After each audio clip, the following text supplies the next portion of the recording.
நிகழ்தகவு. உடல்நிலை சரியில்லாததால் வேலையிலிருந்து பாதியில் வீடு திரும்பிய கணவன்.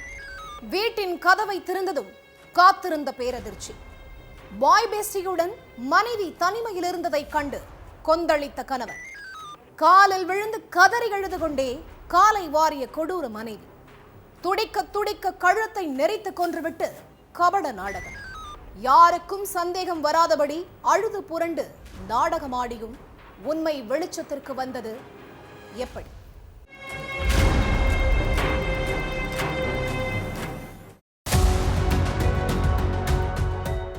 காலங்காத்தால 5 மணி இருக்கும். தஞ்சாவூர் பட்டுக்கோட்டை பக்கத்துல காசாங்காடுல உள்ள ஒரு வீட்டுக்கு புறவாசல்ல நின்று ஒரு பெண் கத்தி கதறிட்டு இருந்திருக்காங்க. என்னையும் பிள்ளைங்களையும் இப்படி தனியா விட்டுட்டு போயிட்டீங்களேன்னு வீட்டுல இருந்த நாகலட்சுமி அழுதுட்டு இருந்திருக்காங்க.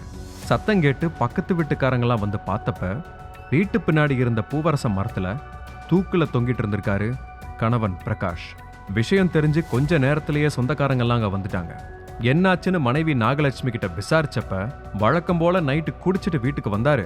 2 பொம்பளை பிள்ளைங்களை கரை சேர்க்கணும், கொஞ்சமாச்சும் அக்கறை இருக்கான்னு கேட்டு சத்தம் போட்டேன். அப்படியே சண்டை பெருசாகிருச்சு. அந்த கோபத்துல தான் இப்படி பண்ணிட்டாருன்னு அழுதுகிட்டே சொல்லியிருக்காங்க. ஆனது ஆகி போச்சு. போலீஸ் கேஸ்னு ஆகிறதுக்குள்ள நாமளே இறுதிச் சடங்கு பண்ணி முடிச்சிருவோன்னு சொந்தக்காரங்க எல்லாரும் சேர்ந்து முடிவு பண்ணியிருக்காங்க. மார்ச் 13ஆம் தேதி தூக்குல தொங்கிட்டு இருந்த பிரகாஷோட சடலத்துக்கு மறுநாளான மார்ச் 14ஆம் தேதி சொந்தக்காரங்கெல்லாம் சேர்ந்து இறுதிச் சடங்கு பண்ணி சடலத்தை எரிச்சிருக்காங்க.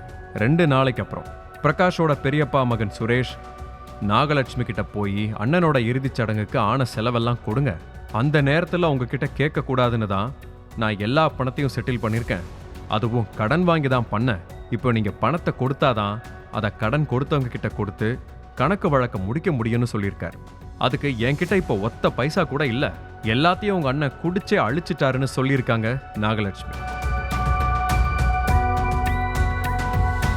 அப்போ கொஞ்ச நாளைக்கு முன்னாடி தான் பூர்வீக சொத்தை வித்து எங்க சித்தப்பா, அதாவது பிரகாஷோட அப்பா, அண்ணன் பேங்க் அக்கௌண்ட்ல 8 லட்சம் ரூபாய் பணம் போட்டு விட்டார்ல, அதுல இருந்து எடுத்து கொடுங்கன்னு கேட்டிருக்காரு. ஏன்னா பூர்வீக சொத்தை வித்து பிரகாஷுக்கு அவங்க அப்பா காசு கொடுத்த விஷயம் சொந்தக்காரங்க எல்லாருக்குமே தெரிஞ்ச விஷயம்தான். அதுல இருந்த பணத்தை கேட்டப்பவும் நாகலட்சுமி அதையும் பிரகாஷ் எடுத்து காலி பண்ணிட்டாருன்னு சொல்லியிருக்காங்க.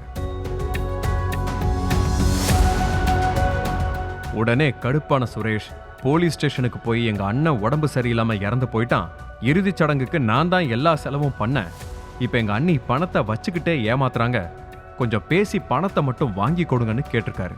அதன் அடிப்படையில் 2 போலீஸ்காரங்க போய் நாகலட்சுமி கிட்ட விசாரிக்க போயிருக்காங்க.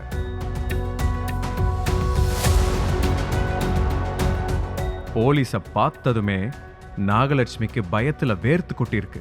என்னாச்சு சார், எதுக்கு வந்திருக்கீங்கன்னு பதட்டத்தோடையே கேட்டிருக்காங்க. புருஷனோட இறுதிச் சடங்குக்கு பணம் கொடுக்க மாட்டேங்கிறீங்கன்னு கம்ப்ளைண்ட் வந்திருக்கு. பிரகாஷ் அக்கவுண்ட்ல இருந்த பணமெல்லாம் எங்க போச்சுன்னு கேட்டிருக்காங்க.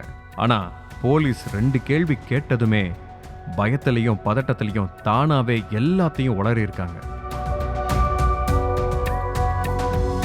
பிரகாஷ் நாகலட்சுமி தம்பதிக்கு 2 மகள்களும் 1 மகனும் இருக்காங்க. கூலி வேலை பார்த்துட்டு இருந்த பிரகாஷ் வேலைக்கு போனதுக்கு அப்புறம் அதே ஊரை சேர்ந்த வீரகுமாருங்கிறவங்க கூட பழக ஆரம்பிச்சிருக்காங்க நாகலட்சுமி. பிரகாஷ் வீட்டில் இல்லாதப்ப 2 பேரும் அடிக்கடி வீட்டில் தனிமையில சந்திச்சிருக்காங்க. அப்படி ஒரு நாள் வீரகுமார் கூட வீட்டில் தனிமையில இருந்தப்ப திடீர்னு பிரகாஷ் வந்திருக்காரு. வீட்டுக்குள்ள அரைகுறை ஆடையோட 2 பேரும் தனியா இருந்ததை பார்த்து டென்ஷனான பிரகாஷ் சத்தமா சண்டை போட்டு மனைவியை அடிக்க பாஞ்சிருக்காரு. அப்போ என்ன மன்னிச்சிருங்க, தெரியாம பண்ணிட்டேன்னு சொல்லி பிரகாஷோட காலில் விழுந்திருக்காங்க நாகலட்சுமி. மனைவியோட கண்ணீரை பார்த்ததும் பிரகாஷ் 1 நிமிஷம் ஆத்திரத்தை குறைச்சிக்கிட்டு அப்படியே நின்று இருக்காரு. இதான் சான்ஸ்ன்னு நினைச்ச நாகலட்சுமி காலில் விழுந்து கதற மாதிரி நடிச்சு அப்படியே கணவனோட காலை வாரி கீழே இழுத்து போட்டிருக்காங்க. நாகலட்சுமி பிரகாஷோட காலை இறுக்கமா பிடிக்க வீரகுமார் பிரகாஷோட கழுத்தை நெரிச்சு துடிக்க துடிக்க கொண்டு இருக்கான்.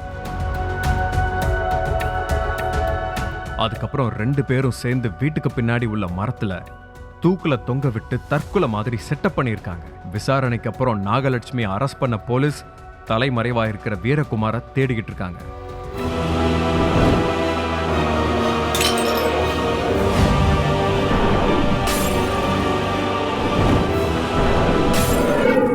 நிகழ்தகவு.